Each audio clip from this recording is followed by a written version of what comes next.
بسم اللہ الرحمن الرحیم۔ السلام علیکم ورحمۃ اللہ وبرکاتہ۔ سورہ بقرہ آیت نمبر 213۔ پہلے تو سب لوگ ایک ہی گروہ تھے، حضرت آدم علیہ السلام کی اولاد تھے۔ حضرت آدم نبی اور ان کی اولاد ان کی قوم۔ ہر قوم میں اچھے بھی لوگ ہوتے ہیں اور برے بھی۔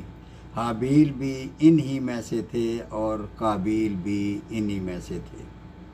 پھر ان میں اختلافات بڑھتے گئے اور اللہ تعالیٰ نے اپنی سچی کتابیں دے کر نبیوں کو بھیجنا شروع کیا جو ان میں سے سیدھے راستے پر چلنے والوں کو جنت کی خوشخبریاں دیتے اور غلط راستے پر چلنے والوں کو جہنم